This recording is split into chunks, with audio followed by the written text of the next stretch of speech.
Bonjour à toutes et à tous, soyez les bienvenus pour un nouveau numéro de votre hebdo. L'actualité cette semaine marquée tout d'abord par le processus de déconfinement présenté par le Premier ministre jeudi soir en conférence de presse. Et la limite des 10 km autour de son domicile devrait ainsi être levée à partir du 3 mai. Et selon l'évolution de l'épidémie, certains établissements actuellement fermés au public, comme les lieux culturels, les salles de sport ou les terrasses des bars, cafés et restaurants, pourraient accueillir à nouveau du public à la mi-mai. Mais le calendrier exact n'a pas été précisé. Un troisième confinement qui affecte d'ailleurs toujours le secteur de l'hôtellerie, car même si les hôtels restent ouverts, les restrictions de déplacement empêchent ces établissements de faire le plein pendant les week-ends par exemple. Le secteur espère beaucoup de la levée des 10 km. Écoutez. Aujourd'hui, c'est vrai que l'activité est essentiellement basée sur l'activité professionnelle. Donc du lundi au jeudi, on ne remplit pas les hôtels, mais on a une certaine activité. Demain, lorsque les frontières seront rouvertes, en tout cas les frontières régionales seront rouvertes, on pourra avoir une activité de week-end en termes de distanciation, de jauge, de gestes barrières. Beaucoup des hôtels lyonnais ont passé des labels avec les différents cabinets de contrôle pour garantir une vraie sécurité. Donc aujourd'hui on est prêt. On attend juste le go du gouvernement et en espérant que le planning qui a été décidé il y a quelques semaines puisse être tenu. Dans les écoles, retour des élèves de primaire en présentiel ce lundi après 2 semaines de vacances. Les lycéens devront alterner entre présentiel et cours à distance à partir du 3 mai. Il y a des classes qui devront d'ailleurs fermer leurs portes dès qu'un cas positif est confirmé. L'éducation nationale a également annoncé un déploiement massif des tests salivaires pour les élèves et des autotests pour les personnels. Je vous propose d'écouter la réaction de Benoît Duranteau, il est secrétaire départemental du syndicat SE-UNSA. Pour les autotests, d'après ce qu'on comprend, chaque enseignant va pouvoir se faire cet autotest à la maison. Alors par contre, pour les lycéens, ils vont pouvoir aussi, donc tous les élèves qui ont plus de 15 ans, ils vont pouvoir faire aussi les autotests. Là, il se pose la question de l'organisation au sein des établissements scolaires. Les proviseurs ne savent pas encore trop comment ils vont organiser ça. Nous, on aurait aimé au niveau syndical ou pour le SE-UNSA à ce que ces autotests pour les lycéens soient faits plutôt au sein des familles.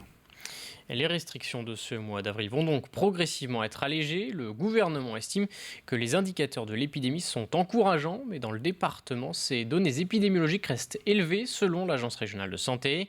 Les criblages effectués sur les tests positifs vendéens révèlent également une présence plus importante des variants sud-africains et brésiliens que dans le reste du pays. Les laboratoires vont ainsi fournir leurs données dans le cadre d'une enquête. Écoutée.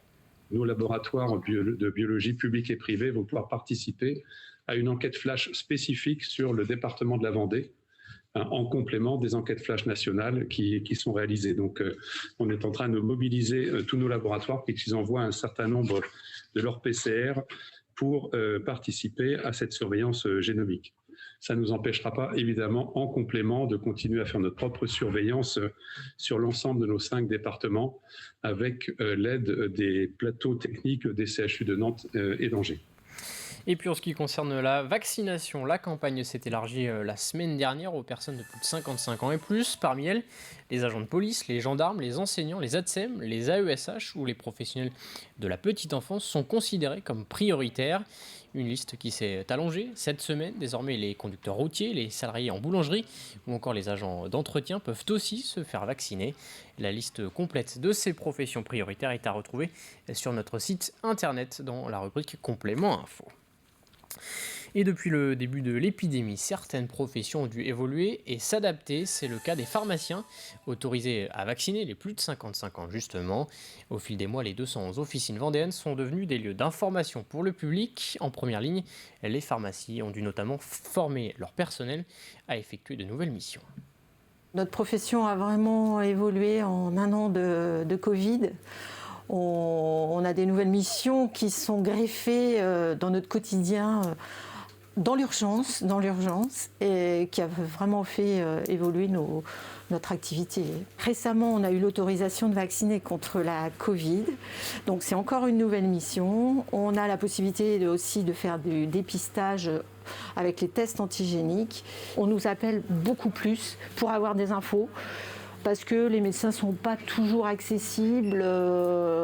C'est vrai qu'ils nous appellent beaucoup plus facilement, donc je vois ça comme une relation de confiance qui s'affirme en fait.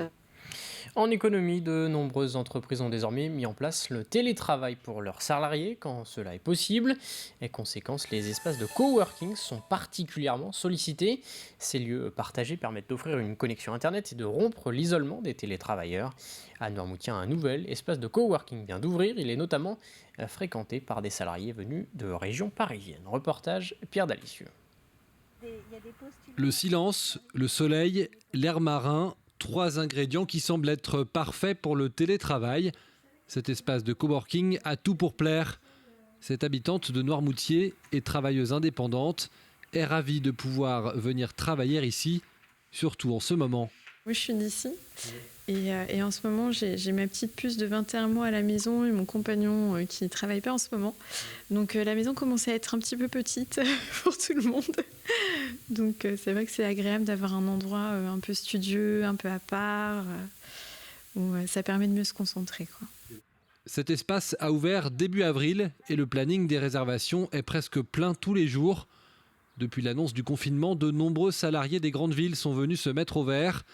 Cet habitant de la région parisienne est venu avec sa famille. Ça me permet de changer d'environnement de travail et aussi d'expérimenter un cadre vraiment propice. J'ai déjà un petit peu l'habitude des espaces de coworking. Et puis, donc l'occasion pour moi à la fois de pouvoir continuer à travailler dans des bonnes conditions professionnelles et puis de venir se mettre dans un autre contexte, un autre environnement avec la famille. Comme ça, les enfants profitent bien. Parce que c'est leurs vacances aussi. Donc on a eu l'occasion de pouvoir choisir cette destination le soir même après l'annonce de notre président. Cet espace accueille un nombre restreint de clients. La gérante a dû s'adapter aux mesures sanitaires, mais n'a aucune crainte, au contraire, pour la suite de son activité. Je pense que maintenant, les gens, au lieu de venir juste un week-end à Noirmoutier, vont profiter d'un espace comme celui-là pour passer 4 jours ou une semaine, en sachant qu'ils ont un endroit où ils peuvent aussi télétravailler. En fait, le télétravail, maintenant qui est proposé dans le cadre du confinement depuis 1 an, va après devenir une norme où en fait chaque entreprise va être aussi obligée de proposer du télétravail à leurs employés. Reste malgré tout pour certains de ces salariés en télétravail à se préparer à un retour dans leur entreprise, peut-être loin, très loin de ce cadre idyllique.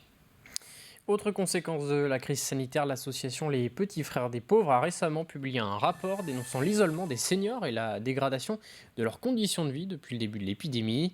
Et l'association a adressé au gouvernement une dizaine de préconisations et reste mobilisée pour rompre la solitude et favoriser les interactions sociales. Quand la personne a réussi à reconstruire du lien, l'association se repose la question il n'est pas préférable d'aller vers encore des gens plus en difficulté. Mais c'est compliqué, parce que le lien il existe, il ne peut pas être rompu. D'autant plus qu'au départ, on dit à la personne qu'on l'accompagnera jusqu'au bout. Mais le jusqu'au bout, ce n'est pas forcément le terme de la vie. Ça peut être jusqu'au bout de son isolement. Évoquons à présent le projet de port de plaisance de Bretignolles-sur-Mer. Le dossier d'aménagement de 900 places de bateaux sur le site de la Normandelière est à l'arrêt depuis l'été dernier. Le dossier divise les habitants mais aussi les élus du pays de Saint-Gilles-Croix-de-Vie. Depuis les élections de l'an dernier, un moratoire a été décidé et un groupe de médiation a été mis en place pour réétudier l'ensemble des points du dossier. Les élus seront appelés à prendre une décision dans 3 mois. Les précisions d'Alix Lanos. Autour de la table, les 2 coprésidents du groupe de médiation font un point d'étape avec le président de la communauté de communes du pays de Saint-Gilles. Opposés sur le fond du projet de port de Bretignolles, ils sont pourtant alliés pour mener à bien les échanges et discussions du groupe, composé d'élus, mais aussi de différents acteurs du territoire et de la société civile. Le groupe de médiation n'a pas vocation à décider. Le groupe de médiation a vocation à soulever les questions et à constater que les débats ont eu lieu et que les experts ont bien été entendus. Personne n'a jamais été mis autour de la table, les pour, les contre. Voilà. Donc là, tout le monde est autour de la table, tout le monde est dans la même pièce, tout le monde entend la même chose. Je ne dis pas qu'on va y arriver, mais en tout cas, on va tout faire pour que ça fonctionne et pour qu'à la fin de cette médiation, les conseillers communautaires puissent avoir un avis plus éclairé qu'ils ne l'avaient avant que ça démarre. Ils sont donc une 50aine à se réunir toutes les 3 semaines pour tout remettre à plat et réexaminer chaque point clivant de ce projet de port de plaisance. Appel d'offres, financement et bien sûr environnement, autant de sujets épineux qui sont abordés par des intervenants retenus pour leur expertise. Derrière, le groupe, lui, prend connaissance de ces présentations et puis a la possibilité de poser des questions de compréhension par rapport à ce qui a été dit ou de complément, mais jamais sans forcément donner son avis par rapport à ce qui a été dit. La démarche est vraiment d'essayer d'avancer, dire vous avez dit ça, qu'est-ce que j'ai pas bien compris, est-ce que vous pouvez m'en dire plus? Mettre tout le monde autour de la table, prendre du recul et surtout dépassionner ce débat qui divise depuis plus de 20 ans. Il faut être clair, hein. Quand on préparait ce travail, on pensait que les gens ne pourraient même pas en direct se questionner. Et en fait, ça a marché. C'est-à-dire que les gens, ils ont compris ce qu'on était venu faire, et permettre à un nombre de témoins important de dire « Ok, moi j'ai bien entendu que ces sujets ont été discutés, que telle et telle personne ont été entendues. » Entendu, ça ne veut pas dire qu'on dit qu'ils ont raison. Ça veut dire que ce qu'ils avaient dans leur tête, leur raisonnement, leur réflexion a été porté. Le groupe de médiation rendra ses conclusions au début de l'été pour permettre aux 47 conseillers communautaires de prendre enfin une décision d'ici la mi-juillet. En attendant, le projet de port de Bretignolles-sur-Mer reste figé. À Noirmoutier, la récolte des pommes de terre a récemment débuté. Des pommes de terre labellisées IGP, indication géographique protégée, depuis juillet 2020. 12 000 tonnes sont ainsi récoltées par an pour la coopérative de Lille. Et nouveauté cette année, ces pommes de terre sont emballées dans du carton recyclable. Dans le cadre de la transition écologique, on a décidé donc de se séparer des sachets plastiques et donc on a développé donc un coffret carton qui est 100% écologique et recyclable. Ça concerne aujourd'hui 50% de nos ventes, donc c'est une demande sociétale, donc on s'est tout à fait adapté à la demande des consommateurs et aujourd'hui donc l'objectif c'est de développer tous les emballages de la coopérative en matière recyclable et 100% écologique.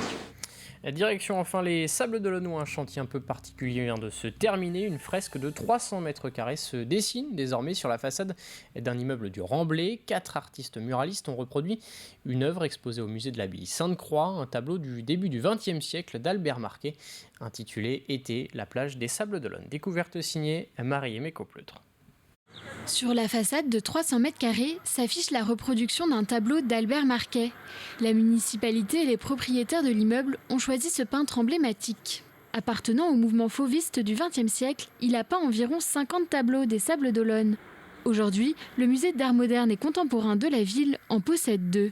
Marquet, lui, il est bordelais, donc en effet, ces ciels océaniques, c'est quelque chose que sans doute il affectionne davantage que la lumière très, très brutale du sud. Donc il est venu une première fois en 1921 et une seconde fois, celle qui nous préoccupe aujourd'hui, parce que c'est à cette occasion-là qu'il a peint le tableau que l'on voit derrière moi, en 1933. C'est un peu le choix de nos élus que de représenter sur le Remblai, un peu en mise en abîme, une vue du Remblai dans les années 30, parce qu'on parle directement, tant d'ailleurs aux Sablais qu'aux Estivants, qui font que passer l'été. C'est une société de Lyon, appelée Cité Création, qui a eu la charge du projet. Depuis 40 ans, ces spécialistes ont peint en France et à l'étranger des dizaines de fresques murales. La difficulté principale, il s'agit de passer d'un tableau qui est un format A3, donc papier, à un format monumental.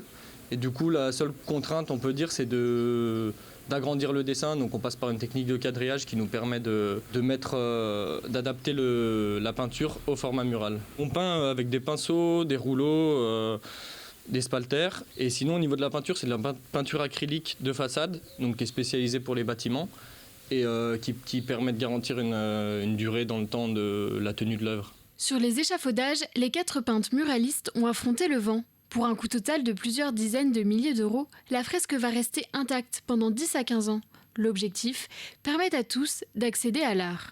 Peindre sur les façades, pour nous, c'est toujours un plaisir parce que déjà, c'est une œuvre qui est accessible à tout le monde. Donc, comme c'est dans le domaine public, toutes les personnes qui se baladent peuvent la voir. En fait, on a toujours des retours quand on est en train de peindre, des passants. Souvent, les gens sont enthousiastes et sont toujours très contents de voir une nouvelle fresque. Alors, des fois, on a d'autres retours, mais en général, c'est très bien accueilli par le public. Dans tous les cas, la fresque ne laisse personne indifférent. Les passants s'arrêtent, la regardent et la prennent en photographie.